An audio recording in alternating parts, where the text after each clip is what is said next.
Hello everyone and welcome back to my Bold and Beautiful 29 YouTube channel. I hope you guys are having a wonderful day. Before we start, please hit the subscribe button and give this video a thumbs up.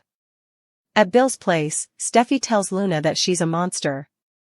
She doesn't know what Bill was allowing getting her out of jail, but that's exactly where she's headed. Luna feels terrible about what she did. Steffy snaps, "Not terrible enough to do your time, supposedly." Luna hates herself for what she did, especially to Steffy, given that she's her pater's woman. Steffy tells her not to get too comfortable calling him that, as she'll no way have a relationship with him again. Luna tells Steffy that Finn is her pater. Steffy says it doesn't matter. Luna says, of course it matters. She's a part of Finn, he's a part of her, and they're all family. Hayes is my family now. Steffy hisses at her, "Don't you ever say his name again." Luna eventually has her verity. If she'd known, everything would have been different. She pleads with Steffy not to take Finn down from her. Bill steps out of the murk and says, Steffy explodes. This monster tried to kill her. How could he take her in? How?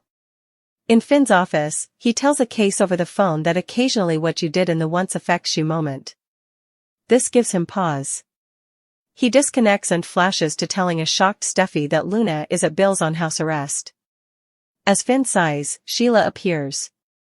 Rough day? She just happened to be in the structure and wanted to pop by.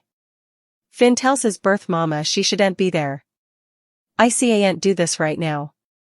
Sheila can see it in his eyes, commodity is wrong. Finn insists he's forfeiture, but Sheila is undeterred. Pulling up a president, she can tell commodity is importing on him. Finn says she shouldn't indeed be there. She clucks, "Oh, because of Steffy." Finn replies, "No. Because of you." Sheila is sorry for everything she's done, but her blood is running through his modes and through his child's modes. Finn frowns.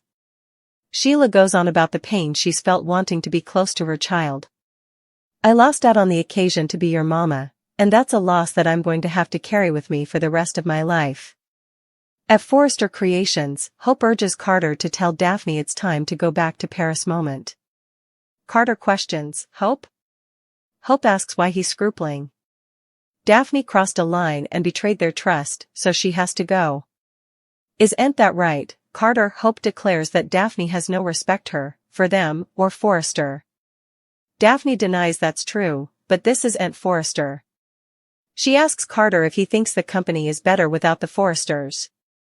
Hope says Daphne is trying to make him feel shamefaced. Daphne says she doesn't have to. Look at him. Taking Forrester from his family is killing him. She didn't anticipate to respect Carter when she arrived, but was surprised to find he has principles and values. Hope narrows her eyes, "Unlike me?" Daphne says Carter lost his way, but this is exactly who Hope is. The preemption idea tortured Carter, but did his loving companion try to stop him or see it as an occasion? Open your eyes. Hope's using you. Hope says this narrative about her using people is getting old. She spent times erecting a successful line. Daphne muses, "Also you were fired, your line was killed, what changed?" Hope thinks Daphne has been talking to Steffy, but Daphne informs her she's been there long enough to make up her own mind. Carter's a good man who lost his way to defend Hope. Carter says, "I didn't." Daphne says, "What? Lose your way?" "Yes, you did. Because of her." Hope razzies, "You don't know anything about us." Daphne says she and Carter have spent a lot of time together swapping stories. Hope has done nothing but support him. She thinks Daphne wants her man. She asks Carter again to tell the perfumier to leave Forrester and no way come back. Carter tells Hope he loves her, but asking Daphne to leave would be a mistake. Surely she can relate to how one kiss can be. Hope smothers, "You want Daphne to stay." Carter tells her, "Yes. It's stylish for the company if Daphne doesn't go back to Paris." Daphne smiles and Hope glares. Hope cannot believe Carter is siding with Daphne. He's siding with Forrester. Carter reminds her they took over this company to run it without judgment. Hope says, she kissed you. Carter tells Hope, she apologized. They need to show Daphne the same grace they wished Steffy had shown her. Hope argues that Steffy's in her head, she's criminating her of using him. Carter says it's about the scent, not what she thinks. None of it matters. He feels it's imperative that Daphne stays on in Los Angeles. Hope walks out. Carter soon follows. Formerly alone, Daphne throws her passport back in her handbag and muses, "Quelle famille dramatique," in French. At the sanitarium, Sheila just wants to help Finn and asks if what's wrong has to do with Steffy. Finn tells her that whatever he's got going on, he'll figure out. Sheila says no. She wants to help. He's her blood. Nothing can ramify the relationship between a parent and a child. "I miss you." She places her hands on his. "I miss you and my grandchild so veritably much." At Bill's place, Steffy asks Bill what the hell he was allowing. Luna killed 2 men and projected it on her mama. She left her in a pen to die. Leaving your granddaughter without a mama, and you got her out of captivity. Bill argues that she's still serving her judgment and can't leave the property. Steffy argues he can't control her. Bill grunts that he understands her in a way no bone differently does. Steffy demurs. She manipulated him into allowing he was her father. This little bond he thinks they've is a taradiddle. Bill says it's not. What Luna did was terrible, but she's a broken person and he can help her. Steffy asks if she's been there this entire time. Bill says no bone could know, they wouldn't understand. Luna has freak dealt a horrible hand. It doesn't justify her crimes, but she has her whole life to make up for it. Steffy says Luna is an evil person and belongs behind bars. She'll do everything in her power to make sure that happens.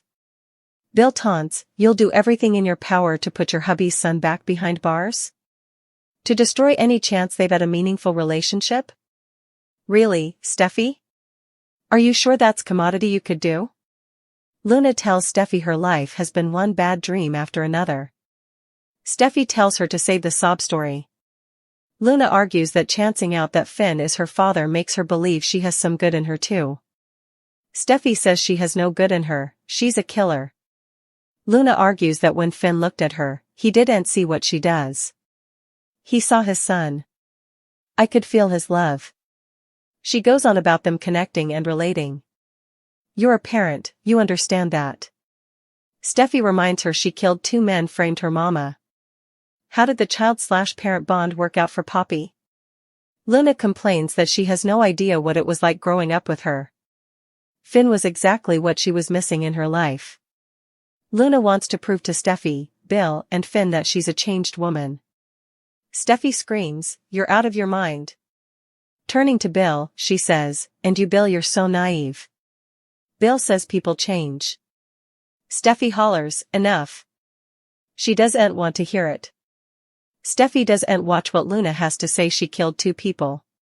She doesn't watch what kind of backhanders or strings Bill had to pull to get her out of captivity. She'll make it her particular charge to put her back before bars. "And you know me, Bill. I'll do everything I can to cover my family." Luna yells, "Steffy, I'm your family." Steffy screams, "No you're not. You're nothing to me. You're especially nothing to Finn. You aren't his son. He doesn't watch about you. He doesn't want a life with you." What she allowed. She saw in his eyes wasn't love, it was pity. Luna shakes her head no. Steffy says, "Yes, it was." "Luna, I know exactly who you are. You tried to kill me. I prayed for my life. I wanted to see my children, and I searched for any ounce of humanity in your eyes. But I couldn't see it. It wasn't there. You just wanted me out of the way. I was just some kind of vexation to you. So, I do'n't watch if you suppose you have some connection to Finn, that he's in your blood. You're not his son. You no way will be, Luna. Ever.